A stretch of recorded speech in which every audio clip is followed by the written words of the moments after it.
Hello मेरे प्यारे viewers, आप सब कैसे हैं? आप सबको मैं फिर से अपने चैनल स्टार लॉर पे स्वागत करती हूँ। आज हम इस चैनल के दूसरे एपिसोड में हैं। आशा करती हूँ पिछले एपिसोड में जितना प्यार आपने दिया था, इस एपिसोड में भी आप बहुत सारा ढेर सारा प्यार दिखाएंगे। इस एपिसोड में हम आपसे बात करेंगे कुछ ऐसे महान व्यक्तियों के बारे में जिन्होंने खगोल शास्त्र में इस दुनिया को एक नई दिशा दी, प्राचीन काल में रहते हुए भी। वो विद्वान हमारे आधुनिक दुनिया में भी उनकी सिखाए हुए सीख काम आते हैं। तो चलिए दोस्तों, हम आज देखते हैं कि वो कौन कौन है। पौराणिक समय में ये मानना था कि पृथ्वी ब्रह्मांड के केंद्र में स्थित है। कुछ सभ्यताएं ये भी मानती थी कि पृथ्वी चपटी है, लेकिन पौराणिक समय में हमारे धरती पर कुछ ऐसे खगोलवादी यानी कि एस्ट्रोनॉमर्स के जन्म हुए जिन्होंने ब्रह्मांड के बारे में हमारे समझ को बेहतर बनाया और आधुनिक समाज की तरफ मानव जाति को आगे बढ़ने में मदद किया। उनमें से कई महान वैज्ञानिक भी हैं जिन्होंने कई क्षेत्रों में महारत हासिल की और अंतरिक्ष की घटनाओं को सटीकता और अलग अलग डिग्री से समझाया। आज हम इस एपिसोड में कुछ पौराणिक समय के विश्व प्रसिद्ध एस्ट्रोनॉमर्स यानी कि खगोलवादियों और उनके खोज के बारे में बात करेंगे। तो चलिए दोस्तों, आज हम पहले बात करेंगे विश्व प्रसिद्ध गणितज्ञ और खगोल शास्त्री साइरिन के इराथोस्थनीस के बारे में। जब दुनिया में अधिकांश लोगों का ये मानना था कि दुनिया चपटी है, तब ग्रीक गणितज्ञ, खगोल शास्त्री और भूगोल वक्ता इराथोस्थनीस ने दुनिया को एक नई दिशा दी। इराथोस्थनीस का जन्म 276 बीसी में हुआ था। वे प्राचीन अलेक्जेंड्रिया के प्रसिद्ध लाइब्रेरी में लाइब्रेरियन हुआ करते थे। उन्होंने भूगोल के विज्ञान यानी कि ज्योग्राफिकल साइंस के साथ साथ इनके टर्म्स को समझाने के लिए शब्दावली यानी कि टर्मिनोलॉजी का भी आविष्कार किया, जो आज भी उपयोग किया जाता है। खगोल विज्ञान के क्षेत्र में उन्हें सूर्य और पृथ्वी के बीच की दूरी की गणना करने का श्रेय भी दिया जाता है।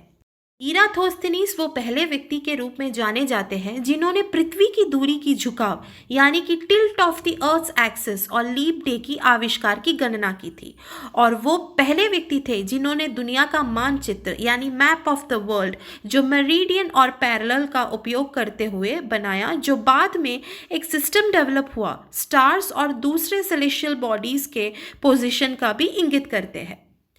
इराथोस्थनीस का नाम खगोल विद्वानों के बीच में हमेशा उज्जवल रहेगा। तो ये थी दोस्तों इराथोस्थनीस की कहानी। अब चलते हैं दूसरे प्राचीन महान खगोल शास्त्री के तरफ, जो एक ग्रीक ही है। क्लॉडियस टोलेमी रोमन शासन के तहत मिस्र के रोमन प्रांत में अलेक्जेंड्रिया शहर में सन 100 एडी में जन्म हुए थे। टोलेमी का मैग्नम ओपस एल्मागेस्ट प्राचीन खगोल विज्ञान पर एकमात्र व्यापक ग्रंथ है जो सदियों से बरकरार है। हालांकि टोलेमी ने कुछ लिखा था जैसे कि पृथ्वी ब्रह्मांड के केंद्र में स्थित है, बाद में गलत साबित हुई, लेकिन अन्य ग्रंथों के लिए एल्मागेस्ट फायदेमंद साबित हुआ क्योंकि इसमें खगोलीय पिंडों के भूतकाल और भविष्य की स्थितियों की गणना करने का एक्यूरेट कार्य किया। इसके अलावा उनकी गणना काफ़ी सटीक थी। एल्मागेस्ट में एक काफ़ी व्यापक स्टार कैटलॉग भी शामिल है। साथ ही 48 नक्षत्रों का विस्तृत विवरण भी है जो उस समय उन्हें दिखाई देते थे।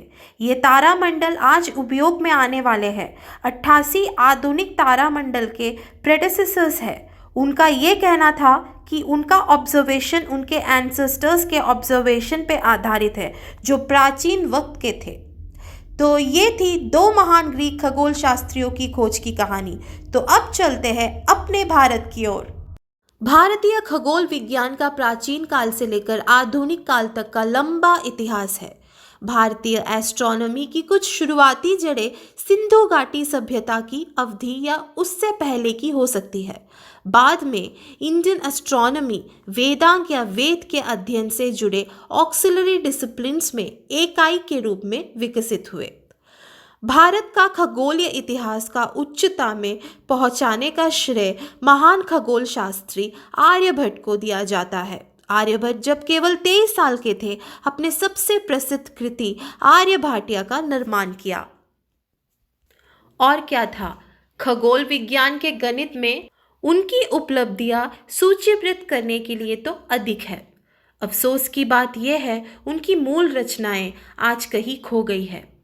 आर्यभट्ट ने ये कहा था कि पृथ्वी हर दिन अपनी दूरी यानी एक्सिस में घूमती रहती है और आकाश में चंद्रमा और तारों की गति पृथ्वी के घूमने का परिणाम है। उन्होंने ये समझाते हुए कहा, जिस प्रकार नाव में कोई व्यक्ति आगे बढ़ते हुए कोई अचल वस्तु को पीछे की ओर जाते हुए देखते हैं, उसी प्रकार भूमध्य रेखा पर कोई गतिमान तारों को समान रूप से पश्चिम की ओर जाते हुए देखते हैं। उन्होंने सनराइज और सनसेट्स के बारे में भी दुनिया को विस्तृत रूप से बताया। आर्यभट्ट इतने महान एस्ट्रोनॉमर्स थे, प्राचीन वक्त में भी अपने महानता, सीख और बुद्धिमानी से सोलर सिस्टम्स के मॉडल बनाए और 23 घंटे 56 मिनट और 4 सेकंड्स के मान पर पहुंचने के लिए साइडियल ईयर्स यानी कि नक्षत्र वर्ष की गणना की, जो आधुनिक समय में कुछ ही सेकंड्स के अंतर है। आधुनिक गणना से हमें तो भारतीय होने से गर्व होना चाहिए कि आर्यभट्ट जैसे महान व्यक्ति के देश में हमने जन्म लिया।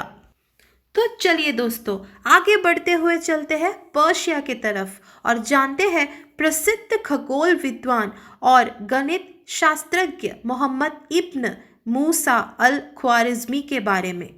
सूर्य, चंद्रमा और 5 ज्ञात ग्रहों की गति की निश्चित तालिकाओं का आविष्कार किया अल ख्वारिज़मी ने। अल ख्वारिज़मी को बीजगणित का पिता भी माना जाता है।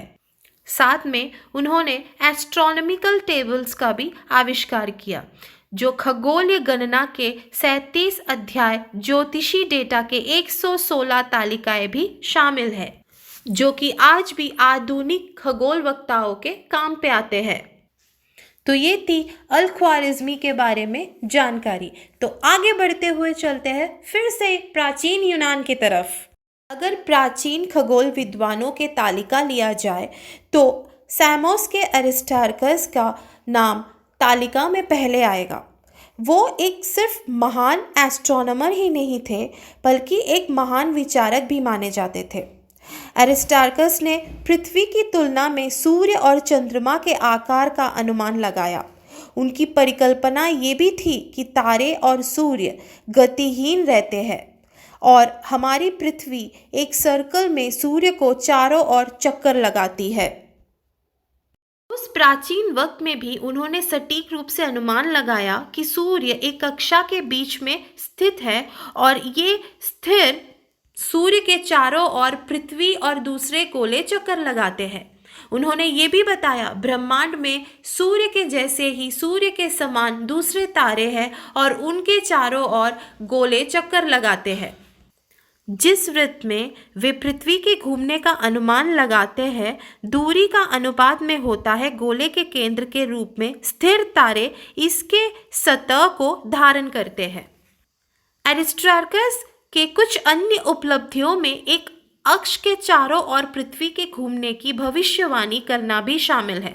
उन्होंने ये भी कहा था, तारे प्रकृति में सूर्य के समान हैं। वो छोटे इसीलिए दिखते हैं क्योंकि वो पृथ्वी से बहुत दूर है। तो देखा दोस्तों आप लोगों ने कि ये प्राचीन वक्त के महान खगोल विद्वानों ने हमें इस आधुनिक दुनिया में कितनी सहायता की कि हम इस ब्रह्मांड के बारे में जान सके।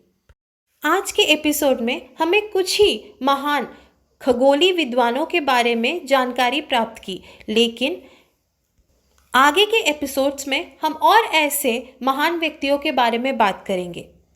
तो दोस्तों, ये थी आज की एपिसोड। अगर आपको हमारी वीडियो अच्छी लगती है तो लाइक, कमेंट, शेयर और सब्सक्राइब बेल को दबाना मत भूलिएगा, क्योंकि आगे की वीडियोस और दिलचस्प होने वाली है। तो दिल थाम के बैठिए दोस्तों। आज बस इतना ही। Bye bye.